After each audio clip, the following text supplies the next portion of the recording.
Hi guys, मैं अविनाश और आज हम बात करेंगे रेप लॉज के बारे में। रेप जब भी कोई होता है इंडिया में तो सोशल मीडिया पे एक आउटक्राई होता है कि डेथ पेनल्टी दी जाए अक्यूज को, जबकि हर रेप केस में डेथ पेनल्टी नहीं दी जा सकती। उसका एक कारण ये है कि इंडिया के रेप लॉज यानी कि जो क्रिमिनल लॉज हैं उसमें एक रेप जो सिर्फ रेप होता है उसमें डेथ पेनल्टी का कोई प्रोविजन नहीं है। हालांकि 2013 के क्रिमिनल अमेंडमेंट एक्ट के बाद, जो कि हुआ था निर्भया गैंग रेप के बाद, उसके द्वारा रेप लॉज यानी कि क्रिमिनल रेप में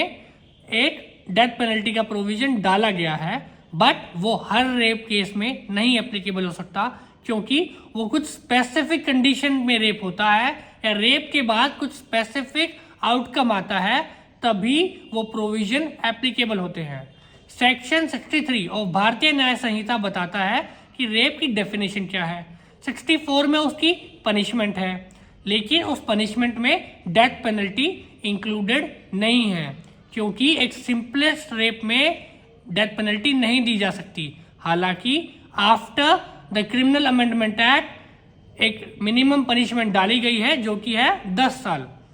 बट जैसे कि कलकत्ता के हॉस्पिटल आरजी केयर में जो डॉक्टर के साथ रेप हुआ है वो एक नॉर्मल रेप नहीं है। इस रेप में विक्टिम को अक्यूज के द्वारा एक परसिस्टेंट वेजिटेटिव स्टेट में छोड़ा गया है रेप के बाद, यानी कि एक ऐसी हालत जिसमें विक्टिम काफ़ी ज़्यादा इंजर्ड है, उसको काफ़ी इंजर किया गया है, ब्रुटैलिटी से रेप किया गया है। हालांकि क्रिमिनल लॉ में इंडिया में ये एक प्रीसेट नॉर्म है कि रेयरेस्ट ऑफ रेयर केसेस में ही फांसी दी जाती है, बट इस लीगल प्रिंसिपल के ऊपर भी एक न्यू प्रोविजन डाले गए रेप लॉज में आफ्टर निर्भया गैंग रेप कि नहीं, कुछ रेप्स ऐसे होते हैं जिसमें डेथ पेनल्टी श्योरली दी जा सकती है। उन केसेस को बोला गया जहां पर विक्टिम की डेथ हो जाए या तो रेप के बाद, या फिर विक्टिम को एक ऐसी हालत में छोड़ दिया जाए जिसमें वो जिंदा और मौत के बीच में रहे, यानी कि उसकी इतनी बुरी हालत हो जाए कि वो सरवाइव ही ना कर पाए, और अगर वो सरवाइव भी करे तो उसकी लाइफ जो आफ्टर लाइफ है वो बहुत बेकार और स्ट्रगल से भरी हुई होगी। उन केसेस में डेथ पेनल्टी का प्रोविजन है। जो आउटक्राई अभी है सोशल मीडिया पे जिसमें डिमांड की जा रही है कि डेथ पेनल्टी दी जाए सभी एक्यूज को, मैं यहाँ सभी एक्यूज इसलिए कह रहा हूँ कि अभी तक जो प्रिलिमिनरी इन्वेस्टिगेशन हुई है और जो प्रिलिमिनरी फैक्ट्स अभी सामने आए हैं उससे ये पक्का साबित होता है कि there are more than one person involve in this case and this is a case of gang rape because a single person can not mutilate the body to that extent जहां तक इस केस में preliminary observation के द्वारा पाई गई है। जैसे कि विक्टिम के अंदर जो रिपोर्ट्स बता रही हैं कि एक एक्सेसिव अमाउंट ऑफ सीमेन पाया गया है। इसके अलावा विक्टिम के हर बॉडी पार्ट पे कोई ना कोई इंजरी पाई गई है, और victim was a train doctor, she was at her work place. उस कंडीशन को देखते हुए इट इज प्रिज्यूम्ड कि वहां पर एक से ज्यादा लोग इन्वॉल्व थे। हालांकि स्टेट गवर्नमेंट की जिम्मेदारी बनती है कि इन्वेस्टिगेशन एक ट्रांसपेरेंट तरीके से हो, बट रीसेंट इवेंट्स क्या हुए हैं ये आप सभी जानते हैं कि एक मॉब के द्वारा प्रोटेस्ट करने वाले डॉक्टर्स पर अटैक किया गया। उसके बाद जो क्राइम सीन है उसको भी वेंडलाइज किया गया, म्यूटिलेट किया गया, एविडेंसेस को मिटाया गया।